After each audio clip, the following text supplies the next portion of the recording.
Уақыт. Лұқпан хакім қартайып өлерінде есіктегі басым төрге жеткендей болған жоқпын деген екен. Өмірдің байқаусыз зырғып өте шығатынына мысал бұл. Бір күннің өткенде жай ғана бір күнім өтті деме, өмірдің бір бөлігі өтті де. Солып төгіле бастаған гүл жапырақтарына қарап, кейін сен де солай болатыныңды ойла. Жаңа күнге жеңетініне сенімді күреске, жаңа өмірге кіргендей жарқын көңілмен кір. Ағарып атқан әрбір таң қиындықтың шығу жолын көрсетеді депті.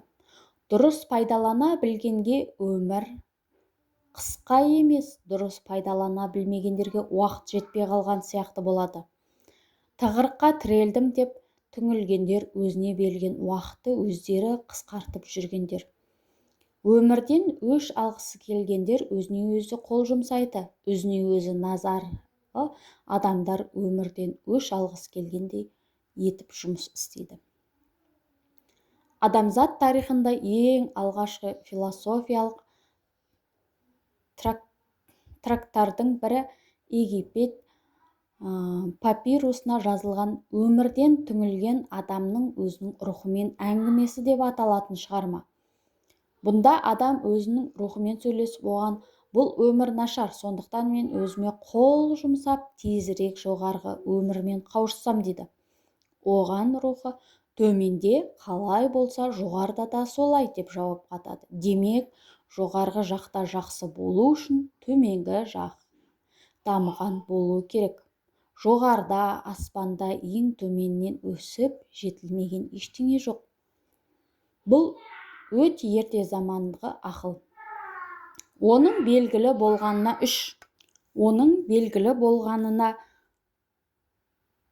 3000 жыл болды. Бүгін бұл әңгімені еске түсіру арқылы біз әрқашан өзіміздің даму мүмкіндігімізден асып түсуге ұмтылған асығыстығымыздың негізсіздігін еске түсіруіміз керек. Бір күннің өткеніне өкінетін жағдайға жеткенде ғана өмірдің қадірін сезіне бастадым де. Жетістік деген үлгеру деген сөз.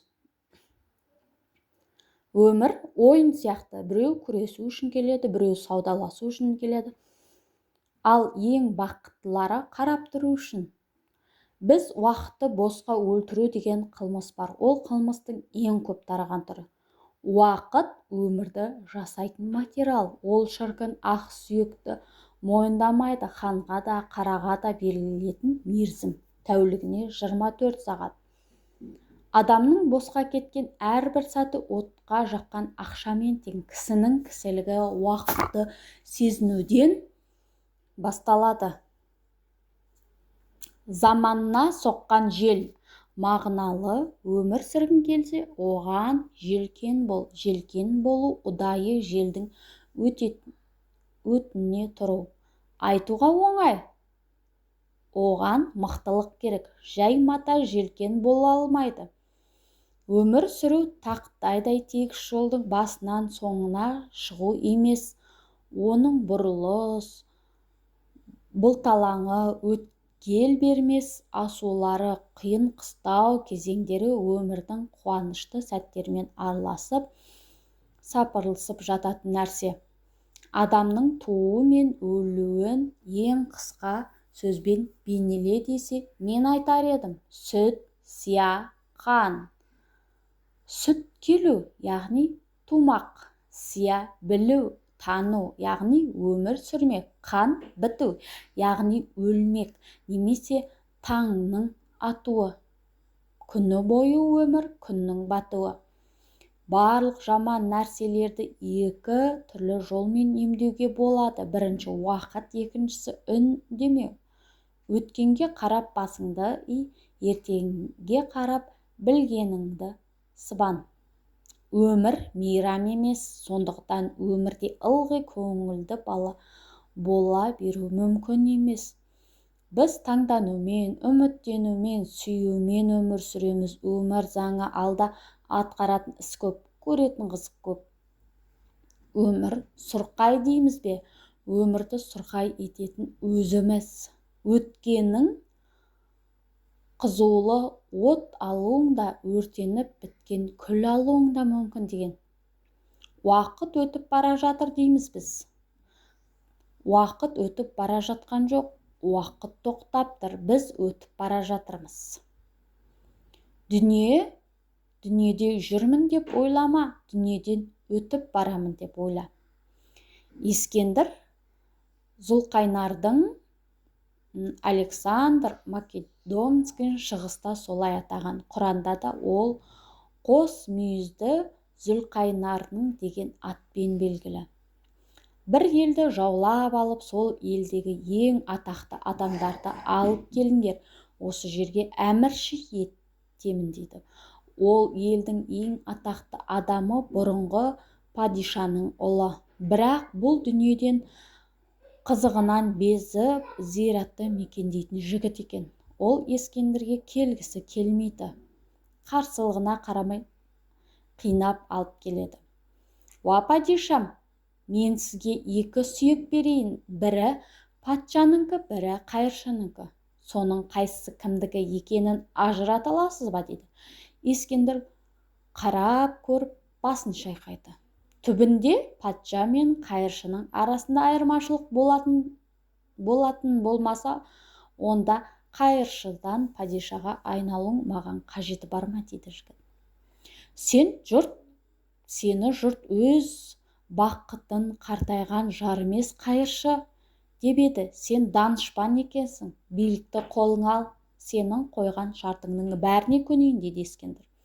Сонда жігіт: уа падиша, сіздің қолыңыздан бәрі келетіні рас болса, онда маған өлмейтін өмір, қартаймайтын жастық шақ, сарқылмайтын байлық, қайныға алмайтын қуаныш бер. Осы 4 шартымды орындасаң, елге әмірші болайын дейді. Ескендір өзінің айтқандарының бәрі бола бермейтінін, жер жүзін жаулап алу ниетінің мағынасыз екенін осы жолы түсінген екен деседі. Өмір қарызға берілген нәрсе сияқты. Қандай қарызды болсын, қайтаруды ұдайы есте сақтау керек. Өзіне өзі жаны ашымайтын адамға көмектесудің пайдасы жоқ. Сатылап көтерілгісі келмейтін адамды онымен сүйретіп шығара алмайсың. Саған баспалдақ ұнаса, онымен көтеріліп шығармады деме. Баспалдақпен көтерілуге жүрегі дауаламайтындар одан түсуі тіпті де қиын. Айнаға өкпелеме, ұрпағың айнадағы өзің.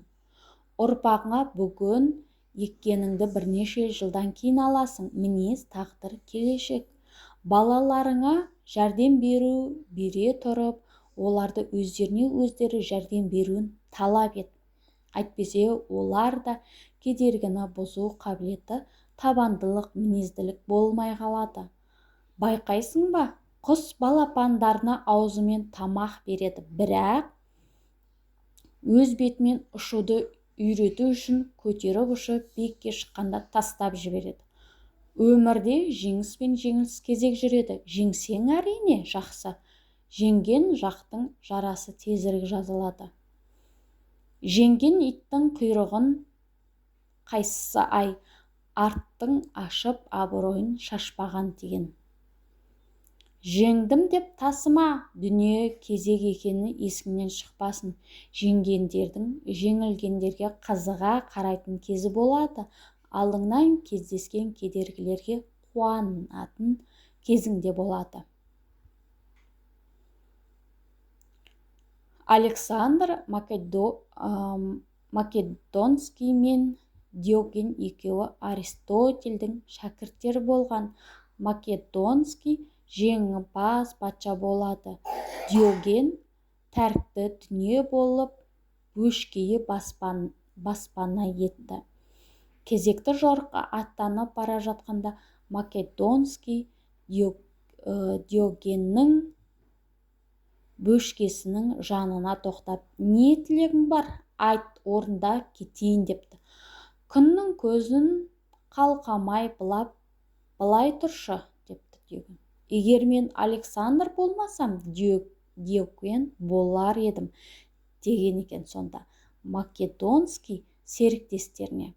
Даңқтың, атақтың жаулап алған жері сақтап қалудың міндеті мен жауапкершілігі салмағы патшаның өзіне оңай соқпайтын осыдан білуге болады. Жеңістің бақытымен бірге соры да бар. Омар Хайямның Наурызнамасында мынандай мысал бар. Ескендір Зүлқайнардың жер жүзін адақтап шыққанға дейін жер жаһанды жаулап алуды көксейтінін бірнеше түстер көрген екен.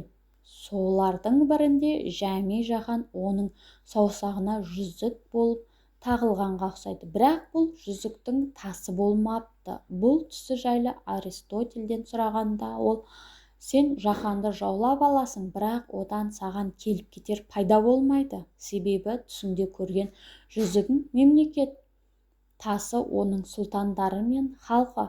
Мемлекетті басып алғандарға халық түгел мойынсұна салмайды депті. Сонда Александр өлер алдында өзі түсетін табытының екі жанын тесіп, қолын шығарып жерлеуді өтініпті. Бұныңыз қалай дегенде, менің жер дүниені түгел жаулап алуға тырысуымда ешқандай мағына жоқтығын, о дүниеге өзімен бірге ештеңе алып бара жатпағанымды кейінгілер көріп ғибрат алсын деген екен. Өмір бақи біз екі қатерлі күштің қарамағында боламыз. Біреу өлім, екіншісі адамдардың пікірі. Сен ешкім іздемей қоятын жағдайдан сақтан. Үйіңде телефон мен есігіңнің шылдыры естілмей, сағаттың шылдыры ғана естілсе, сол жаман. Жасың ұлғайған сайын айналайын деген сөзді көп айт. Сонда сүйкімді боласың. Бірақ айналайының шын болсын. Шын болмаса, бәрібір сезіп қояды. Алдай саламын деп ойлама. Қартая білу де өнер. Қазына боп қартаю бар, қазымыр боп қартаю да бар. Өзінің қажетті екеніңді сезін, бірақ қажетті екенмін деп өзің ғана ойлап жүрме. Тіптен қажетсіз адамдар болмайды. Белгіленген мерзімге дейін ғана қажетті адамдар болады. Бұлақтың суын ішіп болып, жөніне кетіп бара жатқандарды көріп ойладым. Адамды да осылай пайдаланып болып, жөнімізге кетіп жатады екенбіз-ау. Бенджамин Франклин күнделікті ұсақ тіршіліктің мынандай 13 принципін ұстанады екен. Ұстамдылық, үндеместік, тәртіп, тәуекел, қабілеттілік, ашықтық, әділдік, тиімділік, шаманы білу, таза тәбеттілік, тыныштық, ниет тазалығы, қарапайымдылық. Өз ойларыңды қанатым деп есепте, тілегіңді ұрпағым де, дейді Қытай налығы. Бір нәрсе қиналғанда немесе қайғы басқанда, бір жерде басқа біреу сенен бетер қиналып немесе қайғыланып жүргенін ойла. Сөйтте тәубеңе кел. Аяқ киімің жоқтығынан жалаңаяқ жаркештілігіме зығырданым қайнап жүргенде аяғы жоқ адамды көріп, Тәңіріме тәубе еттім. Сүлеймен патшаның сақинасының сыртында бәрі өткінші деген сөз бар екен. Қиналғанда қайғы, басқанда соны көріп өзін өзі жұбатады екен. Бір күні жазуды оқып, жұбанудың орнына ызасы келіп, сақинаны алып лақтырып жібергенде, сақинаның ішкі жағында тағы бір жазу барын байқайды. Сақинаны алып оқып қараса, бұл да өтеді деген сөз екен. Ащы мысқылмен Сүлеймен патша сақинаны қайта киіпті және бұдан былай қолынан тастамаған екен деседі. Сәлеметсіздер ме? Мен есімім Әсия Ерболқызы. Менің каналыма тіркеліп, комментарий жазып, қолдап отырыңыздар.